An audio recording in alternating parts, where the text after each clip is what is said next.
people have no energy? Because mental diarrhea. You eat bad food and then try to stop diarrhea, it's not going to work. This much you do. Tonight before you go to bed, keep it down and go to bed. In a little while, if you simply sit here, things around you will reverberate.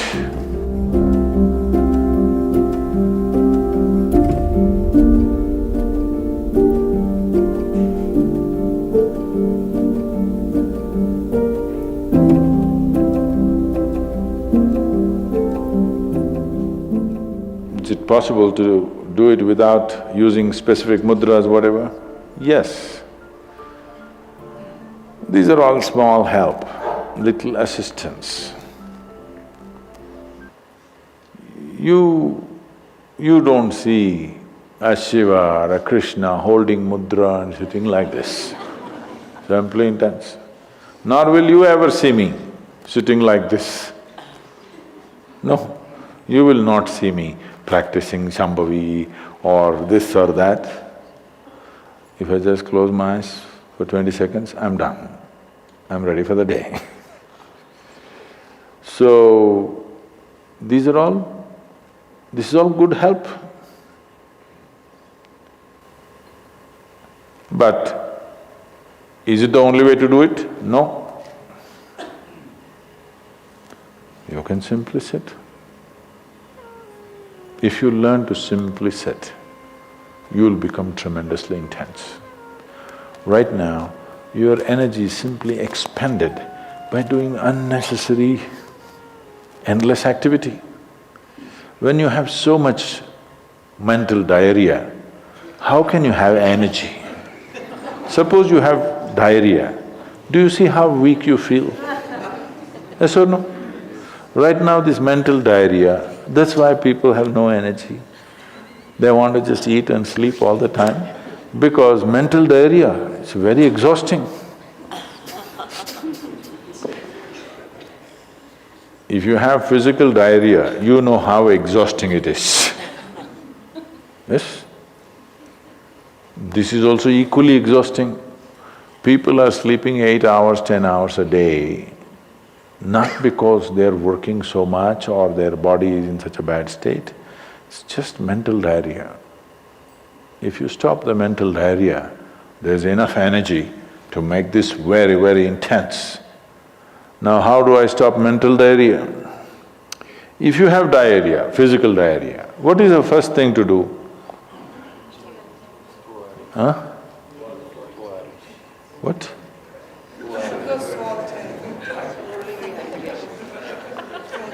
Yes, run to the toilet, I know that.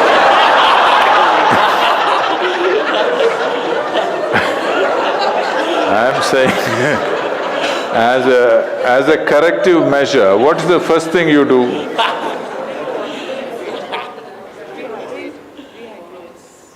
No, as a corrective measure, what is the first thing you do?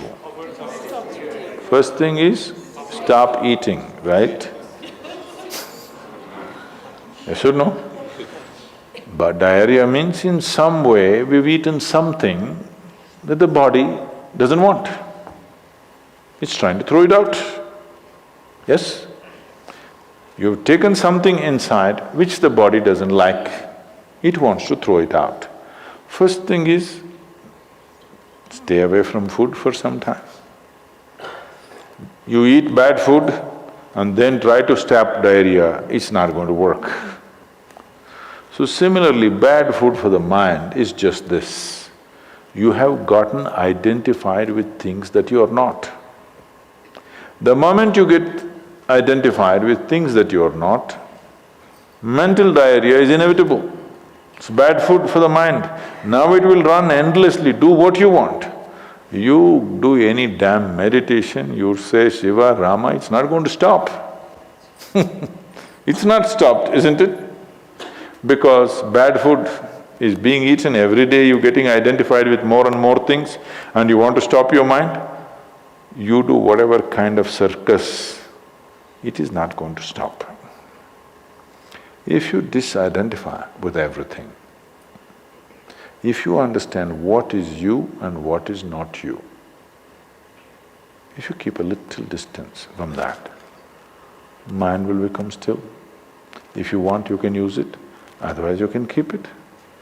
Now my hand is there, if I want I can move it, otherwise I can keep it. This is a useful hand.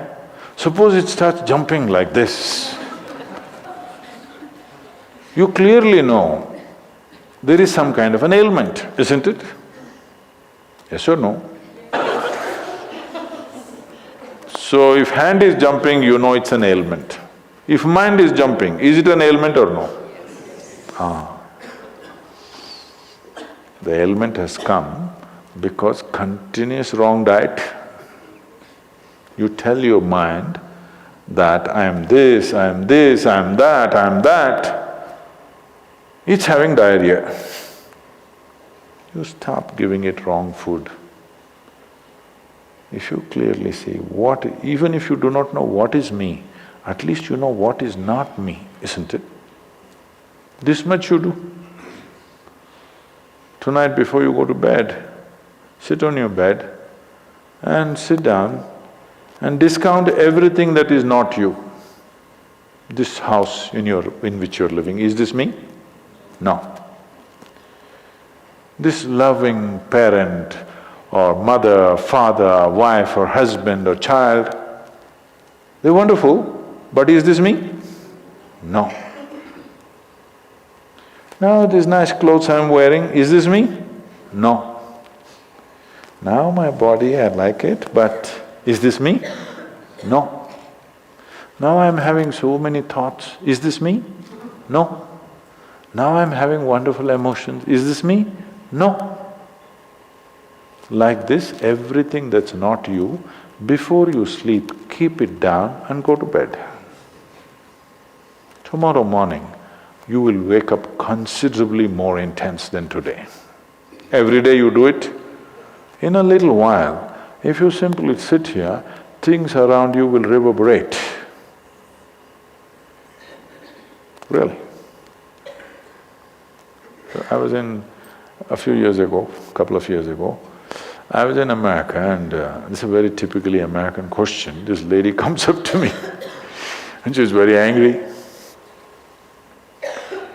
I've been doing this yoga for last 35 years, nothing happened.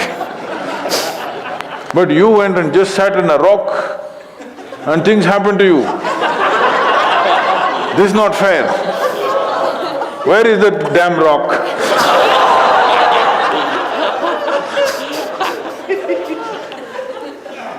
She thinks it's the rock which did it.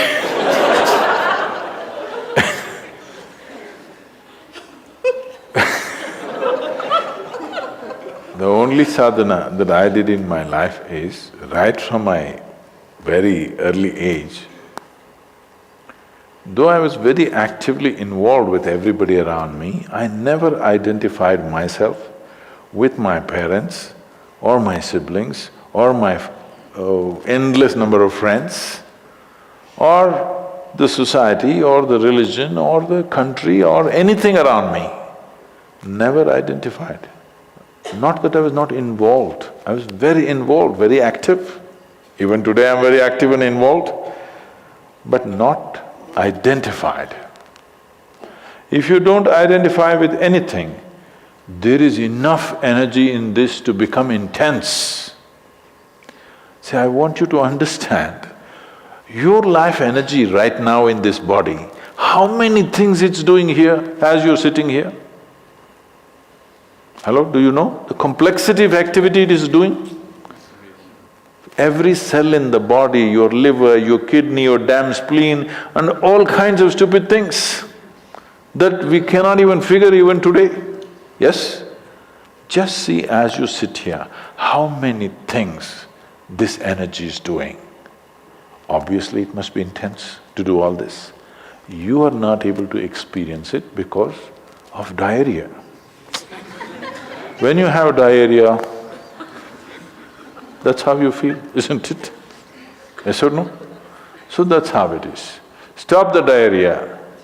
Stop eating bad food, diarrhea will stop. Once diarrhea stops, there's enough energy in this to sit here and reverberate in a very intense way.